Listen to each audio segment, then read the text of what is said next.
I get home.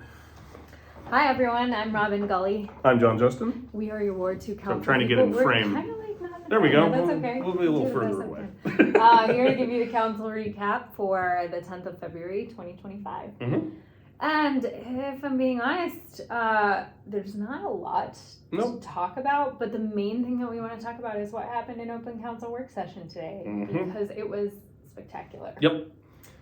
So we interviewed for committees and commissions, and I just want to start by saying that it is not a distant memory for us to not have enough applicants to even fill the spots. We had multiple commissions, maybe every commission, again, not in the distant future, actually had vacant seats because we couldn't. In fact, some of them, there was discussion of shrinking those commissions because of not being able to fill that. And now we are blessed with 3 times as many, I believe, applicants as we have spots for. So it's going to be not an easy process figuring this out. I'm going to say that right now. We interviewed 19 people tonight for 8 spots.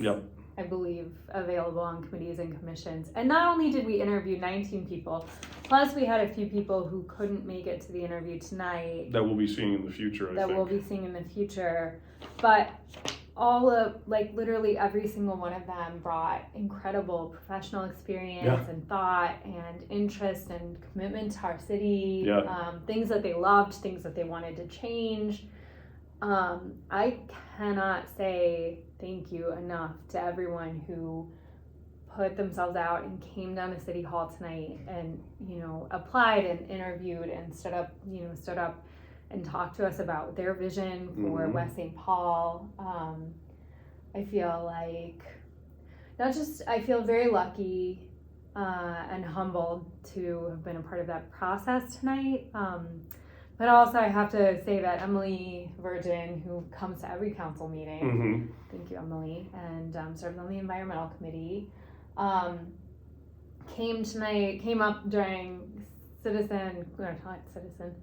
community comments and said, this is all the outreach that we've been doing in the city of West St. Paul is this is the result of it. I mean, I'm going to stop talking in a second, but I'm just going to say we saw so many people that we had never interacted with before. That's what I was going to get to, is that I love seeing people I know, and I have a lot of friends in the community and people that have worked with the city in a lot of capacities that I have great respect for, but seeing so many people that I've never met before, I've never seen at a city council meeting, that's not a negative by any means. It's really exciting to see people kind of coming out of the woodwork and wanting to work with the city. I think it speaks to the work that the city's doing. This is not a pat ourselves on the back. It's staff, it's the commissions, it's all of that. I feel like the commissions have really shown that they are active and do things and get things across the line, whether it's planning, environmental, parks and rec, charter, etc. And I think that makes people want to get more engaged. Nobody's going to sign up for a volunteer position you don't get paid for if you feel like, well, I'm just spinning my wheels and nothing's going to happen and I can't make any changes.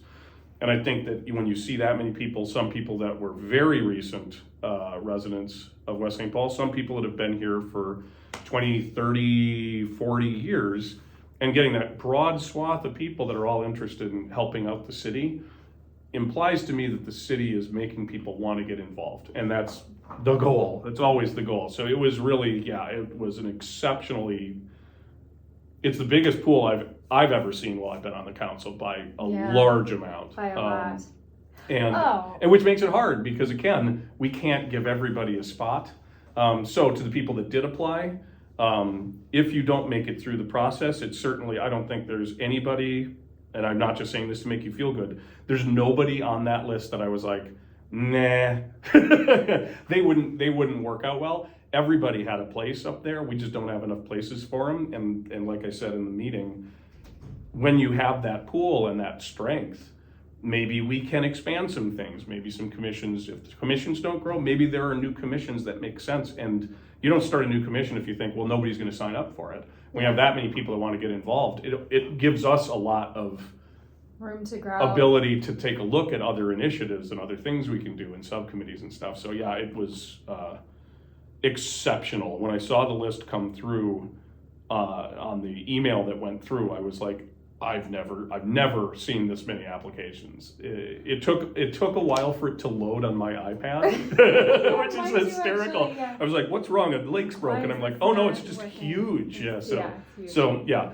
I'll finish up by saying thank you to all of you. I really encourage you to realize that you are in an incredibly competitive field of applicants for this, and so if you do get passed over, and 2/3 of you are apparently going to, I believe, it is not a moratorium on you or your value to the city. It is, we are blessed with too many options, which is good on a city level, but I just don't want anybody to be discouraged. Please come back. Please continue to apply. Well, and keep coming. I want to make sure we say a little bit about what the selection will look like and what we'll consider, but also I have to give a shout out to, we had a few people at least who called out the West St. Paul Reader and Kevin Hendricks for being the reason they came out. So we definitely want to take a lot of, say like, we've been working very hard as a city to get more folks to want to be involved, but also I would be remiss not to give a shout out to Kevin.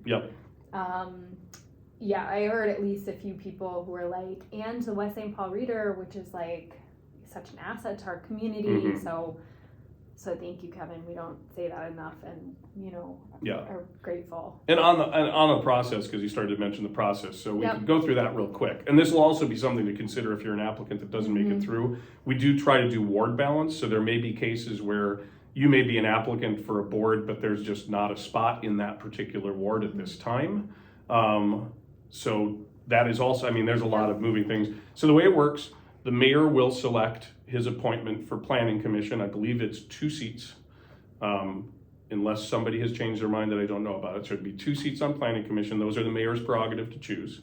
And then we will vote at the next meeting to fill the other positions. And like I said, it is going to be, I'm going to have to do some homework ahead of time between wards and applications and all of that stuff. So the reason we try to get ward balance is, and we've gone back and forth on this a lot.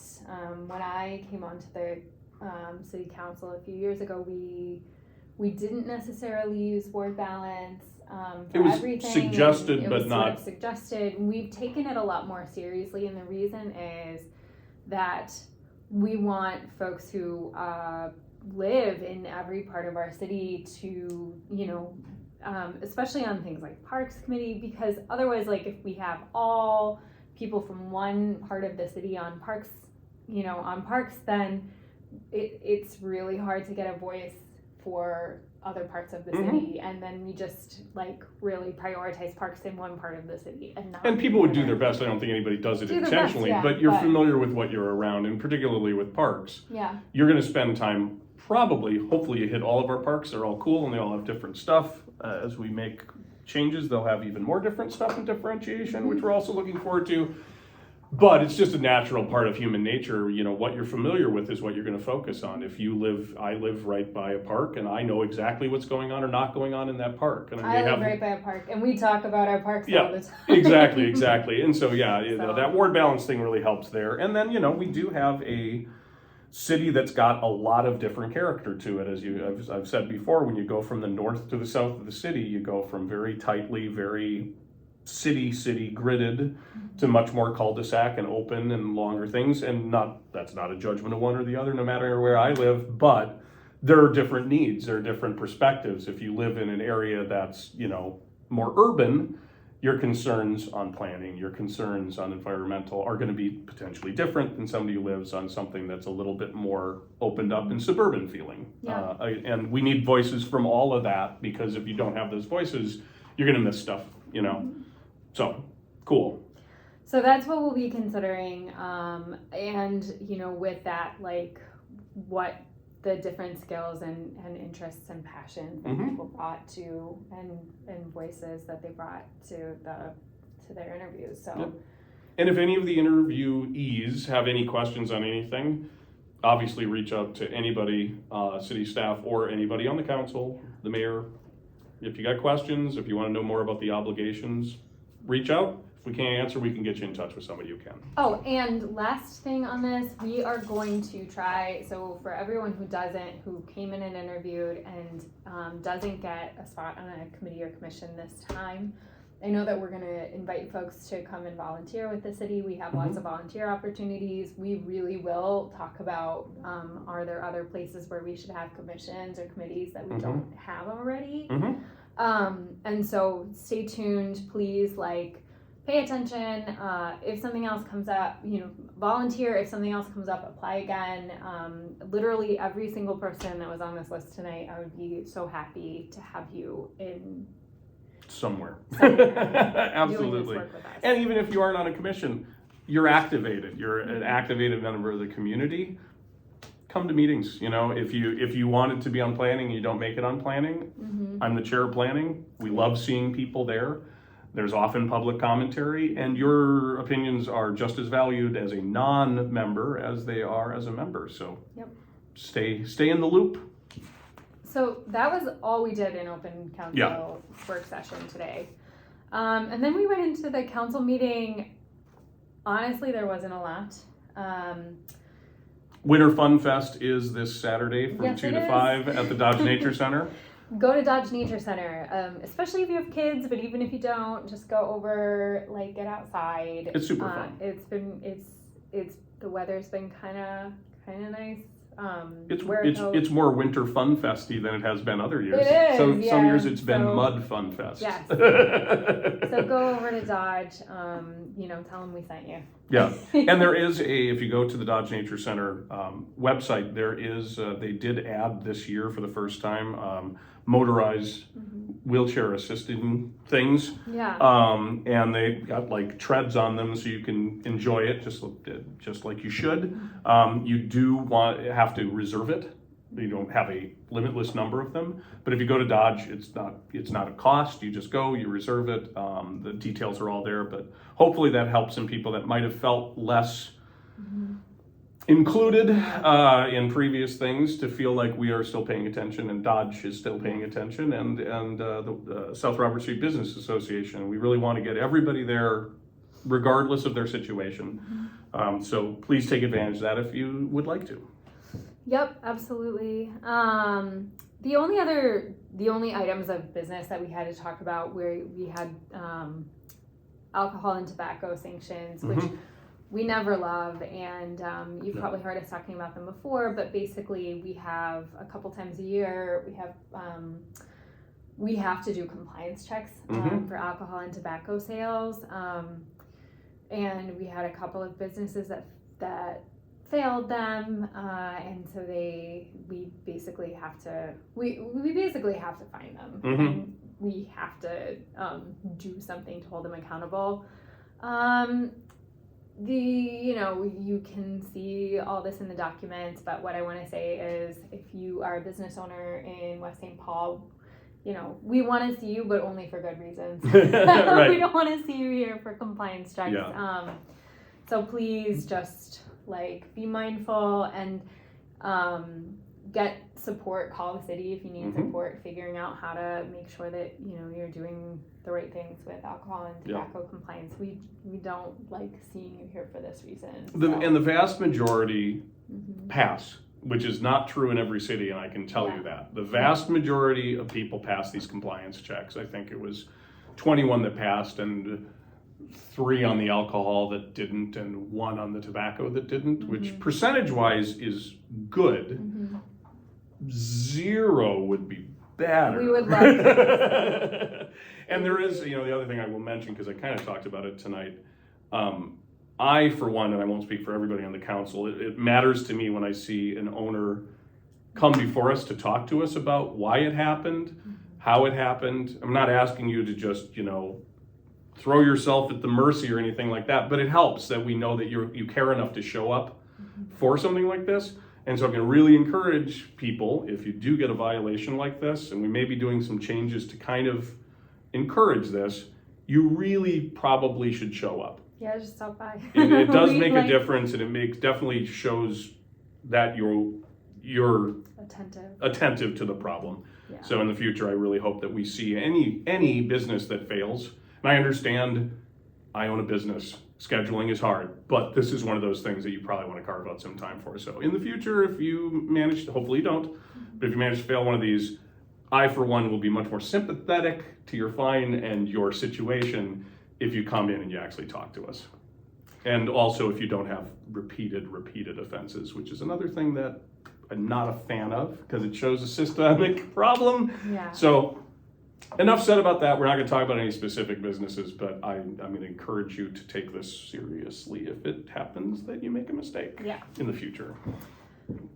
The last thing we talked about was probably not very interesting to anyone at all, but I'll mention it. We had a first reading for an amendment to to do a little bit of rezoning. It's extending a non-conforming property that is, I won't get into the details of it, it's all in the packet, but it's a situation where they are asking for an extension on something that falls outside of our standard code. And so we passed the first reading. Now, if you look at the packet and you're like, well, I would like to speak to that, there is a public hearing. That's one of the things. The final reading will happen after a public hearing, and it probably will be in 2 weeks. And public hearings do affect our decision making. In fact, we are legally required, just so you know, to not make a decision on any item before we hear all the testimony in a public hearing. And so if you do have concerns, or if you have thoughts or a different approach or something like that, you will have time to come in front of us. I don't know if it will be next meeting or probably watch the gonna be agendas. Next meeting, but it could be a couple meetings from now, but it usually is the next But meeting. so the first reading just moves it to a public hearing, and then there'll be more discussion, I'm sure, at that point. So that's all we got. that was it. Thanks everyone, and thanks again to everyone who came out tonight. Absolutely. Really great. All right. Have a good night. Take care.